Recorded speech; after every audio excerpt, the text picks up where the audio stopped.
दर्शक बंधु आज सुना और रूपार मूल्य रे परिवर्तन आसी आपण मैंने जदि सुना और रूपा अलंकार किणवाई चाहूँगी किणवाई योजना करछंती तेबे जानि नियंतु आज सुना और रूपार सठिक मूल्यटी बजार में कौन रही। आज भारतीय बजार में 24 क्यारेट सुना 10 ग्राम पिछा 1,15,480 टंका रही बेले 22 क्यारेट सुनार दाम 1,05,850 टंका को छुईची। सेहीपरि राजधानी भुवनेश्वर में 24 क्यारेट सुनार मूल्य 10 ग्राम पिछा 1,15,480 टंका रही बेले 22 क्यारेट सुनार मूल्य 1,05,850 टंका को पहुंची। सेहीपरि भाव आज नुआदिल्ली में 24 क्यारेट सुना 1,15,630 टंका होता बेले 22 क्यारेट सुनार दाम 1,06,000 टंका रही।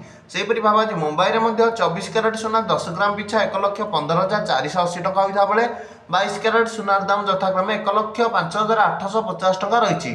सेहीपरि भाव आज चेन्नई में 24 क्यारेट सुना यथाक्रमे 1,16,080 टंका होता बेले 22 क्यारेट सुनार दाम 1,06,400 टंका रही। आज कलिकतार 24 क्यारेट सुनार दाम 1,15,480 टंका होता बेले 22 क्यारेट सुना 10 ग्राम पिछा 1,05,850 टंका रही।